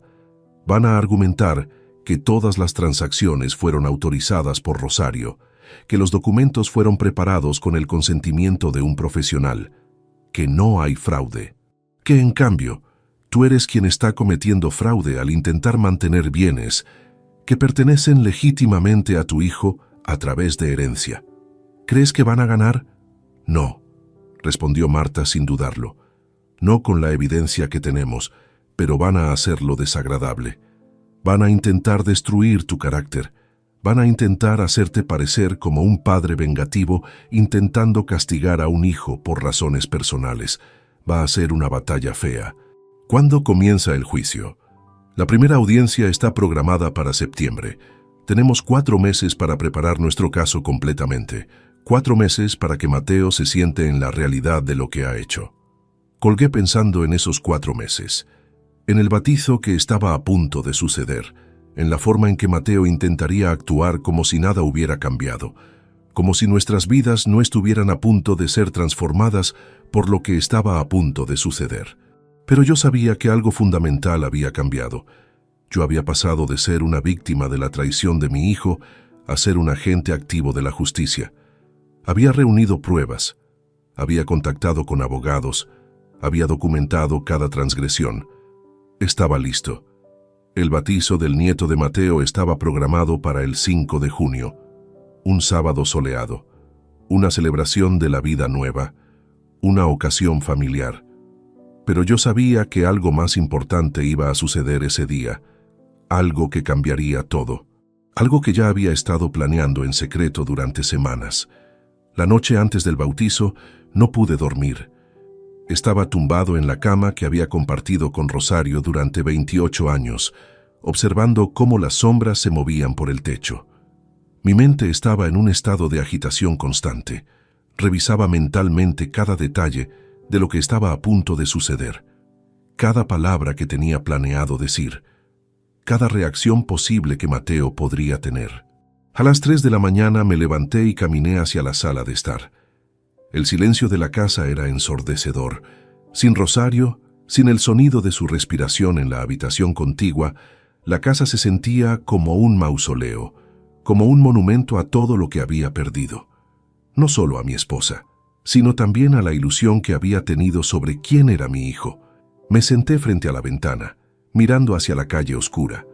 Los faroles proyectaban luz amarilla sobre el pavimento mojado de rocío matutino. Pensé en el día en que Mateo nació, en cómo Rosario me había puesto en sus brazos, sus ojos llenos de esperanza y amor, en cómo yo había prometido silenciosamente protegerlo, educarlo, amarlo incondicionalmente. ¿En qué momento todo se había torcido? ¿Cuándo el niño que amaba había comenzado a convertirse en el hombre que ahora estaba dispuesto a engañarme, robarme, falsificar documentos? ¿Fue culpa mía? ¿Había fallado de alguna manera como padre? Esas preguntas me atormentaban, pero al mismo tiempo sabía que no tenía respuestas. La culpa era un lujo que no podía permitirme en este momento. Lo que necesitaba era claridad y determinación. A las 6 de la mañana llamé a Marta. Sabía que probablemente estaría durmiendo, pero necesitaba hablar con alguien. Necesitaba confirmar que estaba haciendo lo correcto. «¿Álvaro?», respondió después de varios tonos de llamada, su voz todavía adormilada. «¿Estás bien?». «No puedo dormir», admití. «Estoy dudando. Dudando de si debo hacer esto. Dudando de si exponer todo públicamente es realmente lo que quiero». «¿Qué es lo que realmente quieres?», preguntó Marta, y pude escuchar cómo se incorporaba, despertándose completamente. La pregunta era más difícil de responder de lo que esperaba. Quiero que entienda lo que hizo. Quiero que enfrente consecuencias. Pero también quiero que sea mi hijo. Quiero que esto nunca hubiera sucedido. «Álvaro, escúchame», dijo Marta, su voz tomando un tono más profesional pero también más compasivo. «Lo que Mateo hizo no sucedió por accidente. No fue un error de juventud. Fue deliberado. Fue planeado. Y cuando confrontaste sus acciones, en lugar de arrepentirse, intensificó. Intentó vender tus propiedades. Falsificó documentos. Amenazó tu reputación. Esto no se detiene por sí solo, Álvaro. La gente así no cambia porque se sienta mal. Cambia cuando enfrenta consecuencias reales. ¿Y si lo destruyo en el proceso? ¿Y si mi demanda lo arruina financieramente? Entonces habrá aprendido una lección muy cara, respondió Marta sin rodeos. A veces eso es necesario. A veces es el único idioma que la gente así entiende. Colgué sintiéndome un poco mejor, aunque no completamente mejor. Pasé el día siguiente en una especie de trance. Tomé un baño. Me afeité cuidadosamente. Elegí ropa que fuera elegante pero no demasiado formal, un blazer azul marino, pantalones de color crema, zapatos de cuero negro. Quería verme como lo que era, un hombre digno, un hombre que había vivido una vida plena y había nada de qué avergonzarse. A las 3 de la tarde recibí una llamada de Teresa, mi cuñada. «Álvaro, sé lo que estás planeando hacer en el bautizo», comenzó sin preámbulos. «Marta me lo contó. Quería que supieras que Rosario habría querido que lo hicieras. Ella odia ver a su hijo convertirse en lo que se ha convertido, pero no sabía cómo detenerlo. Así que espero que tú, en su memoria, hagas lo que ella no pudo hacer». Las palabras de Teresa me tocaron profundamente. Me dio el permiso que no sabía que necesitaba. El permiso de alguien que había amado a Rosario. El permiso de alguien que también había visto la traición. «¿Estarás allí?», pregunté. «Por supuesto», respondió. «Estaré sentada cerca del frente, y cuando llegue el momento, cuando tomes el micrófono, estaré observando la cara de Mateo. Y estaré celebrando internamente cada segundo de incomodidad que sienta». Cuando colgué me di cuenta de que mis manos estaban temblando. Pero no era de miedo, era de anticipación, de una sensación de que finalmente, después de todas estas semanas, las piezas estaban a punto de caer en su lugar. Pasé las horas antes del bautizo, revisando mentalmente lo que estaba a punto de decir. No tenía papeles esta vez, no como en el funeral de Rosario. Había memorizado cada palabra, cada frase, cada transición. Quería que fuera espontáneo, que pareciera como si estuviera revelando la verdad en tiempo real, no leyendo de un guión preparado. A las 6 de la tarde, me dirigí hacia el salón de eventos donde se celebraría el bautizo. Era un lugar elegante, con vistas al Manzanares. El salón estaba decorado en tonos pastel, mesas redondas con mantel blanco, flores frescas en cada centro. Aproximadamente 70 personas ya estaban allí, amigos de Mateo, amigos de Patricia, familia extendida. Algunos de los mismos rostros que habían estado en el funeral de Rosario. Mateo estaba de pie cerca de la entrada, radiante con un traje nuevo que seguramente costaba más de 1.000 euros. Patricia estaba a su lado, sosteniendo al bebé que estaba siendo bautizado. Sus hijos menores jugaban cerca de las mesas. Todo parecía perfecto, normal, como si no estuviera pasando nada extraño. Cuando Mateo me vio, su expresión cambió brevemente. Un flash de ansiedad cruzó su rostro. Luego volvió a sonreír, pero era una sonrisa forzada. Sabía que yo estaría aquí, sabía que algo estaba por suceder. Me senté en una mesa con Teresa y algunos amigos de Rosario que había invitado. Ellas me abrazaron, me susurraron palabras de apoyo. «Estamos contigo», decía una. «Sabemos lo que hizo», decía otra. Era reconfortante saber que no estaba solo en esto. Durante la ceremonia formal de bautizo, que tuvo lugar en una pequeña capilla dentro del salón, permanecí de pie al lado de la pila bautismal. Observé cómo el sacerdote derramaba agua sobre la cabeza del bebé. Escuché cómo Mateo daba fe de su compromiso de criar al niño en la fe. Las palabras sonaban huecas, vacías, como si viniera de un hombre sin alma. Después de la ceremonia, durante la recepción, comenzaron los discursos. Javier Alcántara habló primero, por supuesto. Habló sobre la importancia de la familia, sobre los valores, sobre la continuidad. Sus palabras me hicieron sentir enfermo. Luego Patricia hizo breve comentario, agradeciendo a todos por asistir. Luego varios amigos se levantaron para hacer brindis. El ambiente estaba relajado, celebrativo. Nadie sospechaba lo que estaba a punto de suceder. Cuando el maestro de ceremonias preguntó si alguien más quería hacer un discurso, me levanté lentamente. El salón se quedó en silencio. Todos me miraban. Mateo específicamente se tensó. Pude ver cómo hablaba rápidamente con Javier. Ambos se levantaron de sus asientos. Caminé hacia el micrófono que estaba en el podio. Mi corazón latía fuertemente, pero mi voz era firme. «Buenas tardes a todos», comencé. «Mi nombre es Álvaro Gómez Ruiz. Soy el abuelo de este hermoso bebé que hoy fue bautizado. Y estoy aquí para hablar sobre la familia». Mateo comenzó a caminar hacia el frente del salón. Su cara estaba roja. Javier estaba detrás de él, susurrándole algo. Pero yo continué. «La familia es importante. Es lo más importante. Pero la familia también requiere honestidad, requiere integridad, requiere que nos amemos lo suficiente como para ser honestos incluso cuando es difícil. Especialmente cuando es difícil». «Mateo, espera», ordenó, mirándolo directamente. Su mandíbula estaba apretada. Sus puños estaban cerrados. «Lo que estoy a punto de revelar, lo hago no por venganza. Lo hago porque creo que la verdad es importante, y porque creo que Rosario, la madre de Mateo, merece que se hable la verdad en su nombre». Fue entonces cuando Mateo llegó al podio.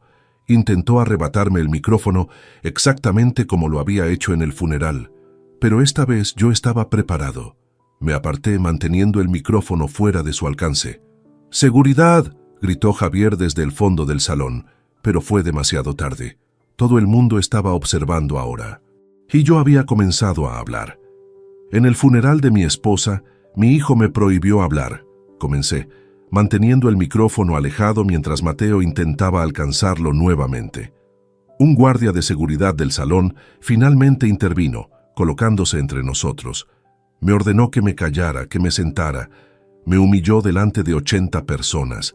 Ese día yo no entendía por qué. Hoy todos van a entender por qué.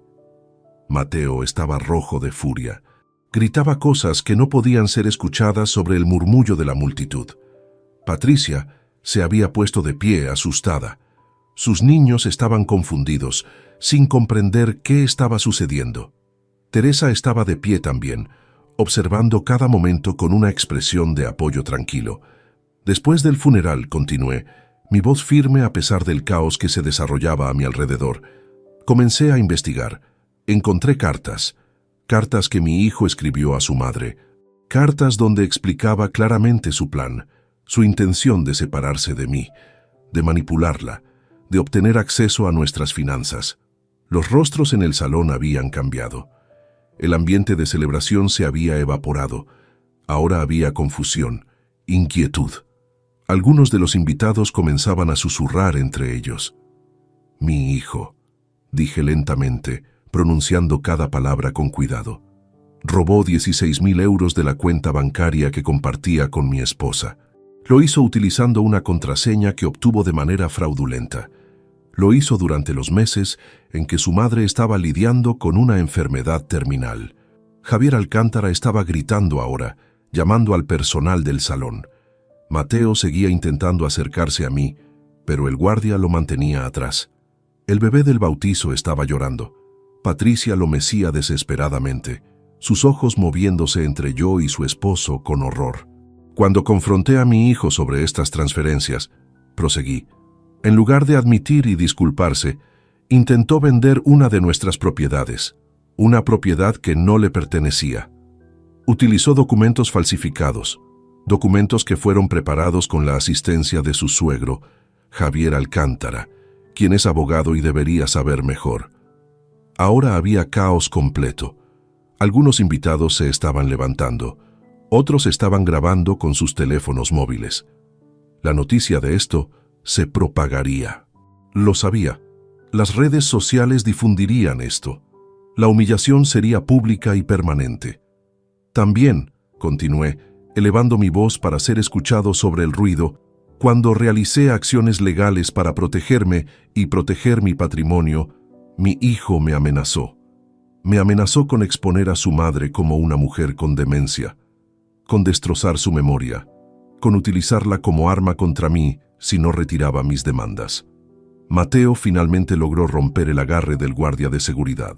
Se lanzó hacia el podio, pero en lugar de llegar a mí tropezó, cayó al suelo frente a todos, se levantó rápidamente, su cara contorsionada de rabia y humillación. Ahora era él quien estaba siendo humillado, frente a 70 personas, frente a sus amigos, frente a su familia extendida. Era un espejo perfecto de lo que me había hecho en el funeral. Lo que voy a decir ahora es la parte más importante, dije, esperando a que el caos bajara un poco de intensidad. Porque no estoy aquí simplemente para airear lo sucio.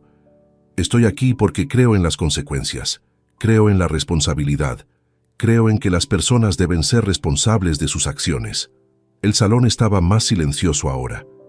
Incluso Mateo se había detenido, respirando pesadamente, esperando a ver qué vendría a continuación. Por lo tanto, aquí y ahora, delante de todos estos testigos, declaré formalmente, anuncio que he modificado mi testamento. Mi patrimonio, mis propiedades, mis ahorros, todo lo que debería haber ido a mi hijo Mateo Gómez Sáez, ahora irá a mi cuñada Teresa Iglesias Martín. Podía ver la cara de Mateo cambiar. Primero quedó en blanco, luego explotó nuevamente. ¿Qué?, gritó. No puedes hacer eso, estoy desheredado. Exactamente, confirmé. Estás desheredado. No porque seas mi hijo y sea fácil. Estás desheredado porque has violado el contrato más sagrado que existe.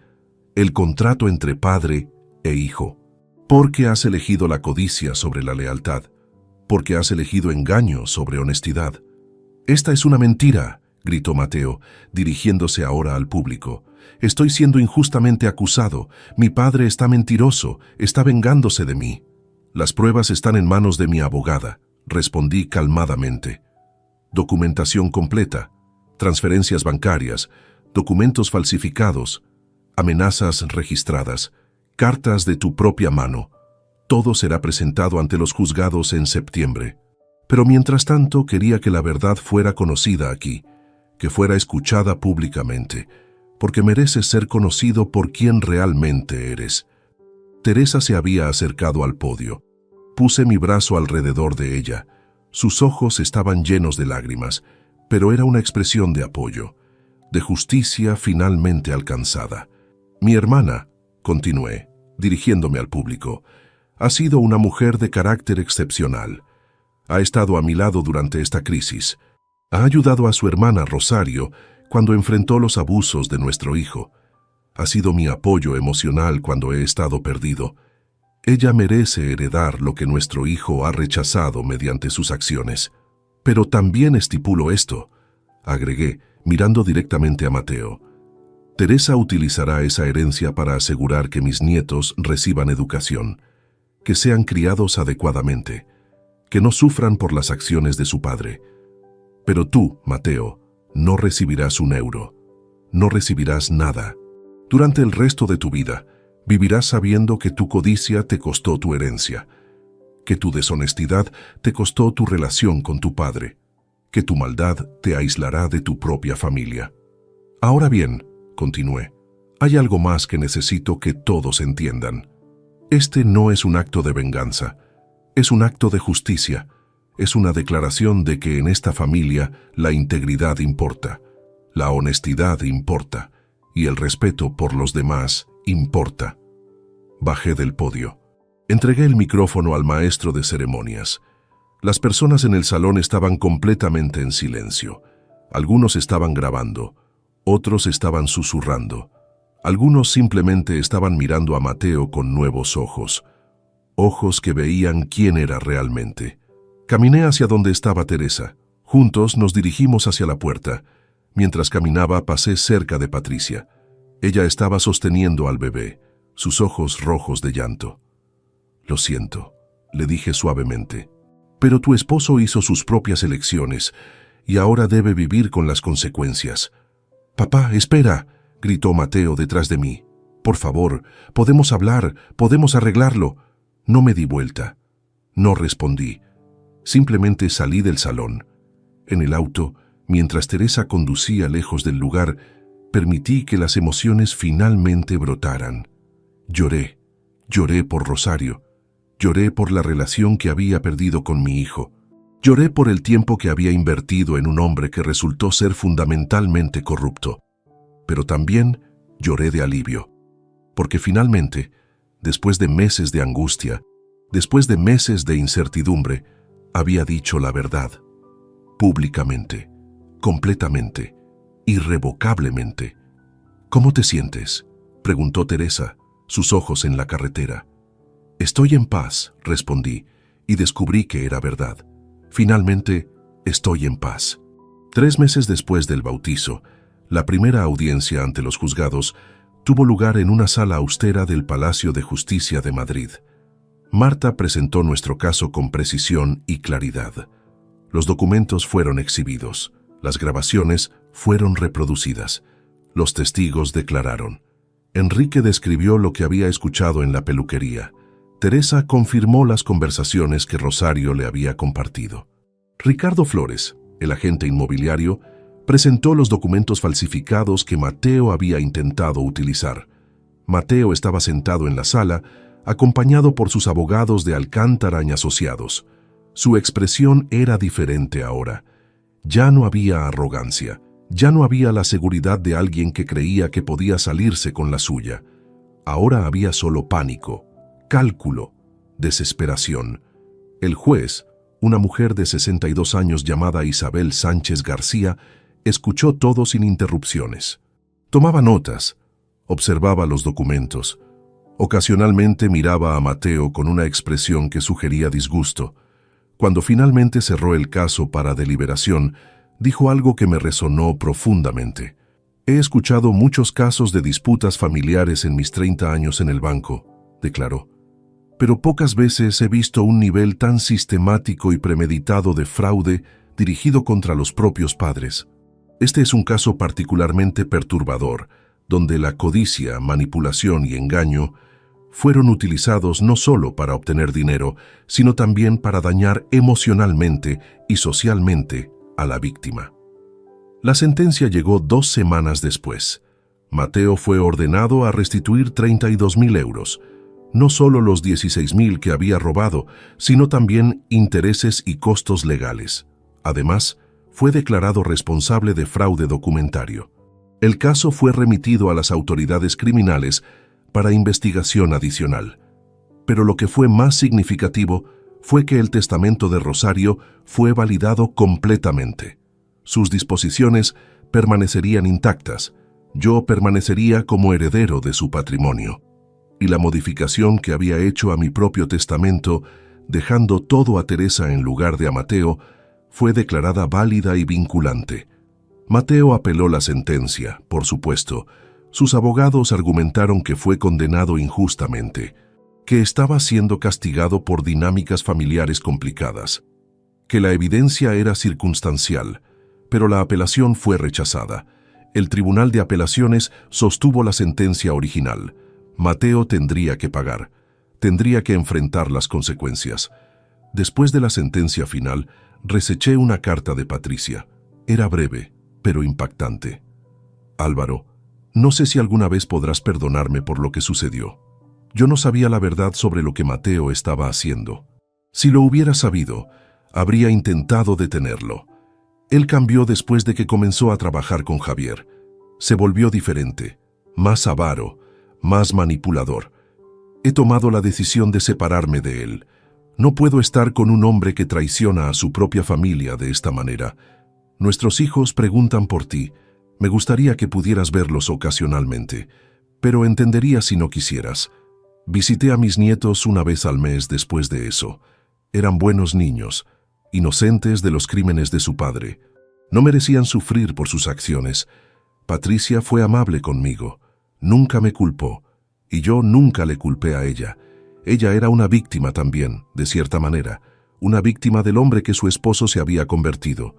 En septiembre de 2019, exactamente 6 meses después del funeral de Rosario, tomé una decisión. Decidí vender mi casa en Madrid. Decidí dejar atrás la ciudad donde había pasado los últimos 30 años. Decidí comenzar de nuevo. Con Teresa y su familia, compré una pequeña casa en la Costa Brava, en un pueblo llamado Tossa de Mar. Era una casa de piedra blanca, con vista al mar Mediterráneo. Tenía un jardín pequeño, donde podía cultivar tomates y hierbas. Tenía un balcón donde podía pasar mis tardes leyendo. Era perfecta. Durante el primer mes en mi nuevo hogar, pasé la mayoría del tiempo simplemente existiendo, caminando por las playas, viendo cómo el sol se hundía en el horizonte cada noche, comiendo despacio, durmiendo profundamente. Era como si mi cuerpo estuviera finalmente descubriendo que era seguro, que podía descansar. Teresa vivía a 3 casas de distancia. Frecuentemente venía para traerme comida que había preparado. Nos sentábamos en mi balcón, mirando el océano, hablando de Rosario. De los buenos tiempos, de los momentos que habíamos compartido como familia. Nunca mencionábamos a Mateo. No era necesario. Un año después, recibí una noticia. Mateo se había mudado a Barcelona. Sus negocios habían colapsado después de que la verdad sobre sus fraudes se hizo pública. Varias de sus cuentas de clientes habían sido congeladas. Sus socios comerciales lo habían abandonado. Nadie quería trabajar con un hombre que había sido condenado por fraude. Patricia y los niños se habían mudado también a una ciudad diferente. Patricia finalmente se divorció de Mateo. Obtuvo la custodia compartida de los niños. Ella trabajaba como asistente administrativa en una oficina de seguros.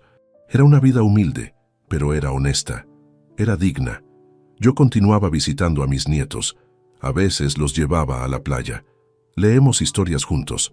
Los ayudaba con sus tareas. Ellos gradualmente comenzaron a comprenderme, a ver que yo no era el villano que quizás les había enseñado su padre a creer que era. Eran niños buenos, inteligentes, compasivos. Tenían potencial para convertirse en personas mejores que su padre. 2 años después de mudarme a la Costa Brava, un día recibí una visita. Un hombre de 36 años llamado Samuel. Era mi padrino. No lo había visto en 15 años.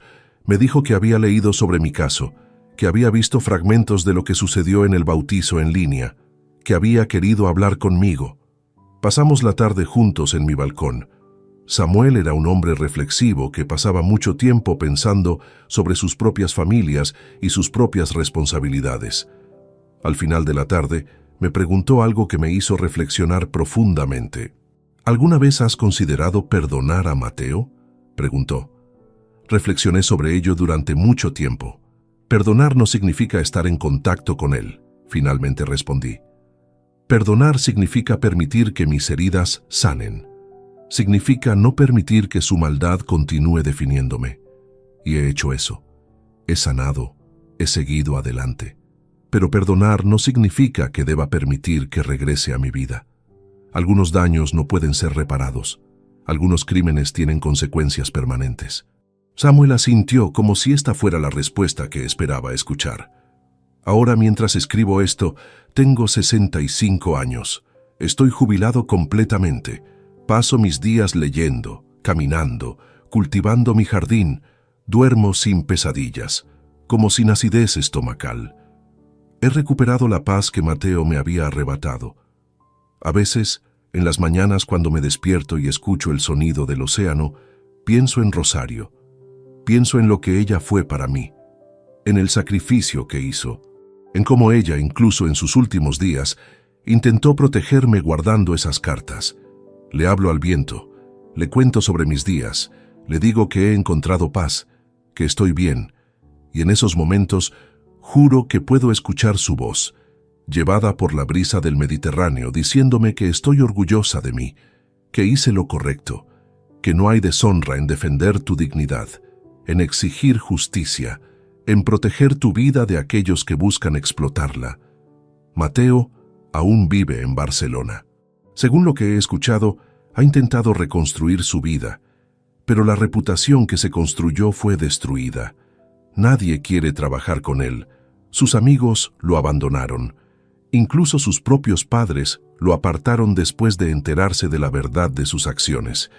Vive una vida de aislamiento autoimpuesto, no porque yo lo haya elegido para él, sino porque él eligió sus propias acciones. Esta es la lección que deseaba que aprendiera, no que fuera rico o exitoso, sino que las acciones tienen consecuencias, que la integridad importa, que la familia es sagrada y no debe ser traicionada por codicia. Yo nunca seré el abuelo que debería haber sido para sus hijos, nunca viajaremos juntos, nunca compartiré graduaciones universitarias, nunca seré la presencia estable en sus vidas que podría haber sido. Y eso es la mayor pérdida de todas. No es mi pérdida, es la de él.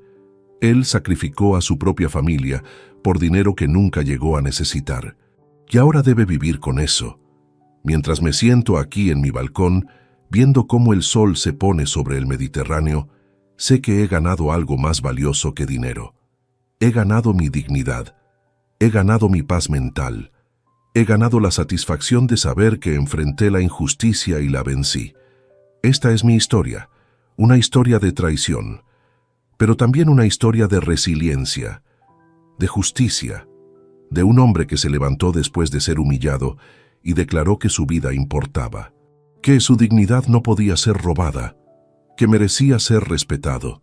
Y aunque el camino fue doloroso, aunque el costo fue alto, sé que hice lo correcto. Sé que Rosario habría estado orgullosa. Y ese conocimiento es suficiente. Si te gustó esta historia, dale like al video, suscríbete al canal y comparte tus impresiones en los comentarios. Para escuchar la próxima historia, haz clic en la caja de la izquierda. Gracias por vernos.